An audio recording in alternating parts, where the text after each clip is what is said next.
Bakit tayo gumagamit ng tracks? Ang video na ito ay tungkol sa paggamit ng tracks sa inyong church.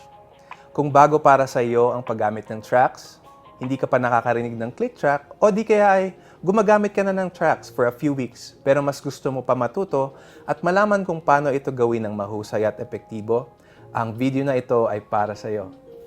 Tignan natin ang mga dahilan at benefits ng paggamit ng tracks sa ating mga simbahan. Unang benefit, complete sound or pagkakaroon ng kumpletong tunog.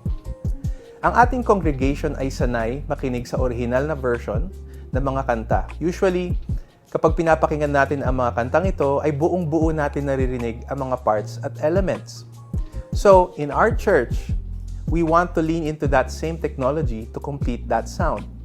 Maaring ito ay layers ng key parts o kaya naman ay guitar stems sa likod ng inyong lead guitar player na makakapagbigay sa inyo ng buo at kumpletong tunog. Kapag nagsimula ka ng gumamit ng tracks, siguradong mag-i-improve ang kabuuang tunog ninyo as a team.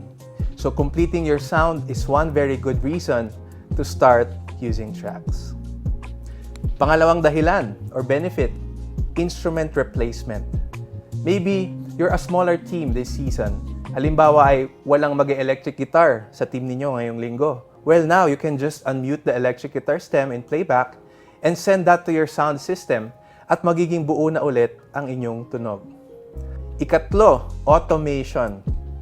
The third reason is automation. Once your team are comfortable playing to click tracks and multi-track, it unlocks a huge realm of production automation for you.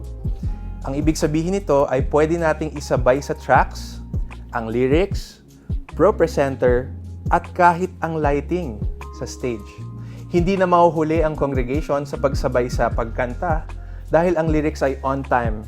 Magiging super engaging pa ang buong worship experience para sa lahat. Kaapat, cohesion.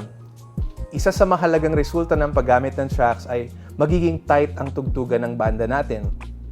Hindi man lahat ng church ay kasalukuyang gumagamit ng tracks sa worship, pero naniniwala kami na ang lahat ng music team ay dapat gumamit ng click track. Ang click track ang gagabay sa timing upang ang lahat ng band members ay sabay-sabay at tight ang tugtugan. May iwasan natin ang pagbagal o pagbilis at magiging mas disiplinado ang bawat isa sa pagtugtog ng nasa tamang tempo. Last or fifth reason is onboarding. Sa pamamagitan ng tracks, mas madaling matuto ang mga bagong musicians sa team. Dahil ang tracks na binibigay namin ay ang accurate na parts katulad ng nasa original na record. Madali itong matutunan at masabayan ng mga bagong members. We don't need to sacrifice excellence for inclusion.